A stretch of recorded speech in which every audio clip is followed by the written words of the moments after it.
Just কল্পনা করুন, চীনের তরফ থেকে ভারতের ওপর কোনো ধরনের মিসাইল অ্যাটাক করা হলো, কিন্তু ভারতের সবচেয়ে লং রেঞ্জের যে এয়ার ডিফেন্স সিস্টেম রয়েছে সেটা মিসাইলকে কোনো কারণে শ্যুট ডাউন করতে পারল না। আর চীনের এই মিসাইল ভারতীয় এয়ারবেসের দিকে লাগাতার এগিয়ে আসছে। এমন পরিস্থিতিতে ভারতের কাছে এই মিসাইলকে ঠেকানোর জন্য আরও রাস্তা রয়েছে।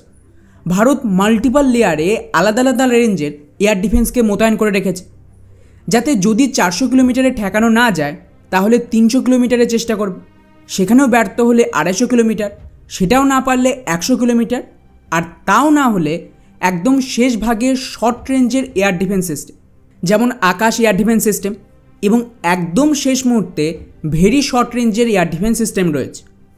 আর এই কারণেই কিন্তু ভারতে মিসাইল অ্যাটাক করা এতটা সহজ কাজ নয়। কিন্তু কি হবে যদি চীনের সেনাবাহিনী ভারতীয় যুদ্ধজাহাজের ওপরেও সেমভাবে অ্যাটাক করে?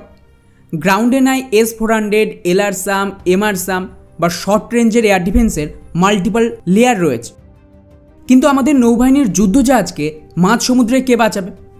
সমস্ত ভারতীয় নৌবাহিনীর যুদ্ধজাহাজে যদি খেয়াল করে, আজকের দিনে এই জাতীয় চাইনিজ মিসাইলের হামলা থেকে বাঁচার জন্য কেবলমাত্র একটাই এয়ার ডিফেন্স সিস্টেম রয়েছে, যার নাম হলো ব্যারাক 8, যা মোটামুটি 70 থেকে 150 কিলোমিটারের রেঞ্জে সুরক্ষা দিতে পারবে। কিন্তু কি হবে যদি বাই এনি চান্স এই এয়ার ডিফেন্স সিস্টেম চাইনিজ মিসাইলকে ঠেকাতে না পারে, অথবা এটা সি স্কিমিং টেকনিককে কাজে লাগিয়ে ভারতীয় যুদ্ধজাহাজের একদম কাছে মানে প্রায় 50 থেকে 60 কিলোমিটারের রেঞ্জে চলে আসে? সেক্ষেত্রে ভারতীয় যুদ্ধজাহাজের কাছে আর বিশেষ কিছু করার থাকবে না। আর এটাকেই কাউন্টার করতে ভারত বানিয়ে ফেলেছে এমন এক নতুন হাতিয়ার, যা আমাদের সমস্ত যুদ্ধজাহাজকে মাঝ সমুদ্রে চীনের মিসাইলের হাত থেকে রক্ষা করবে। আর এর নাম হলো VLSRSAM, এবং তার সাথেই আরও একটা নতুন মিসাইল সিস্টেমও এসেছে, যার নাম হলো ভ্যাসোরাস। সবার আগে VLSRSAM এর কথা বললে, এটা শর্ট রেঞ্জের এক নতুন এয়ার ডিফেন্স সিস্টেম, যা মোটামুটি 70 থেকে 80 কিলোমিটার দূর পর্যন্ত শত্রুর হামলা ঠেকাতে পারবে। আর দুদিন আগেই DRDO এর ফাইনাল টেস্টিংও করে ফেলেছে, এটা তার ভিডিও ফুটেজ। কিন্তু এই এয়ার ডিফেন্স সিস্টেম কোনো সাধারণ এয়ার ডিফেন্স সিস্টেম না, বরং আমাদের এই ব্যারাক 8, যাকে ভারত আর ইসরায়েল মিলিতভাবে তৈরি করেছে, এটা তার চেয়েও বেশি শক্তিশালী হবে। কীভাবে? তো যেমনটা আমি বললাম যে এটা আমাদের সমস্ত যুদ্ধজাহাজে সেকেন্ড লাইন অফ ডিফেন্সের কাজ করবে।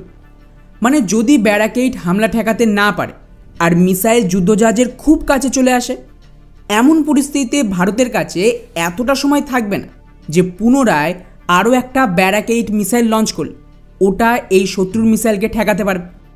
তো এই কারণেই আমাদের এই VLSRSAM এর বিশেষত্ব হলো এর রেসপন্স টাইম খুবই কম। উপরন্তু যেমনটা আপনারা টেস্টের ভিডিওতেও দেখলে, এটা যেমন খুব কম সময় মানে কিছু সেকেন্ডে লঞ্চ হবে, তার সাথে এর ম্যানুভার করার ক্ষমতাও মারাত্মক। আর এটা জরুরি, কেননা শত্রুর মিসাইল খুব কাছে চলে এলে, স্পেশালি সি স্কিমিং মিসাইল হলে এর জন্য অতিরিক্ত ম্যানুভার করতে হবে। আর এটা করার জন্য ভারত এই এয়ার ডিফেন্স সিস্টেমের জন্য actually air two air missile ব্যবহার করেছে, যেটা ভারতের দেশীয় প্রযুক্তিতে তৈরি অস্ত্র বিভিআর মিসাইল, যা কিন্তু মেইনলি আমাদের ফাইটার জেটে যুক্ত রয়েছে। এই সেম মিসাইলকে ভারতের DRDO এখন মডিফাই করে এই নতুন VLSRSAM এয়ার ডিফেন্সে যুক্ত করেছে। এর কারণেই কিন্তু অস্ত্র মিসাইলের সমস্ত ক্ষমতা এখানের কাছে রয়েছে, যাতে কম সময়ে লঞ্চ করে এক্সট্রিম ম্যানুভার করতে পারে হাই স্পিড। আর ব্যারাক 8 চাইনিজ মিসাইল ঠেকাতে না পারলে তখন এই VLSRSAM কাজে আসবে।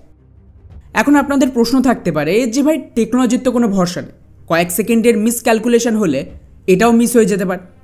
ফলে যদি চীনের এই মিসাইল আমাদের দুটো এয়ার ডিফেন্সকেই ধোকা দিয়ে দেয়, তখন ভারতের যুদ্ধজাহাজ কী করবে? ওয়েল, এর জন্য ভারত রেডি হয়ে আছে। এবার এখানে তৃতীয় একটা এয়ার ডিফেন্সের লেয়ারকে যুক্ত করা হচ্ছে, যার নাম হলো ভ্যাসোরাস। এটা বেসিক্যালি ভেরি শর্ট রেঞ্জের মানে একদম পয়েন্ট ডিফেন্সে এয়ার ডিফেন্স সিস্টেম হবে। বর্তমান সময়ে এর জন্য বিশ্বের সমস্ত যুদ্ধজাহাজ ক্লোজ ইন ওয়েপেন সিস্টেম ব্যবহার করা হয়, যেমন ভারতীয় যুদ্ধজাহাজের ক্ষেত্রে AK-630 ব্যবহার করে। কিন্তু ভবিষ্যতে এটার সাথে ভ্যাসোরাস যুক্ত করা হয়। এবার জাস্ট ভাবুন, ভারতীয় নৌবাহিনীর যুদ্ধজাহাজ যেরকম শক্তিশালী অ্যাটাক করতে পারবে ব্রহ্মোস মিসাইল দিয়ে, ঠিক তেমনই হামলা ঠেকাতেও পারবে। এখানে 3 থেকে 4টে লেয়ারের এয়ার ডিফেন্স সিস্টেম তৈরি হবে। লং রেঞ্জে ব্যারাক 8, তারপর VLSR-SAM, আর তার ওপর ভ্যাসোরাল, এবং একদম শেষে ক্লোজ ইন ওয়েপন সিস্টেম তো রয়েছে। ফলে এই এতগুলো লেয়ার পেরিয়ে ভারতীয় যুদ্ধজাহাজের ওপর অ্যাটাক করা নেক্সট টু ইম্পসিবল হয়ে দাঁড়াবে।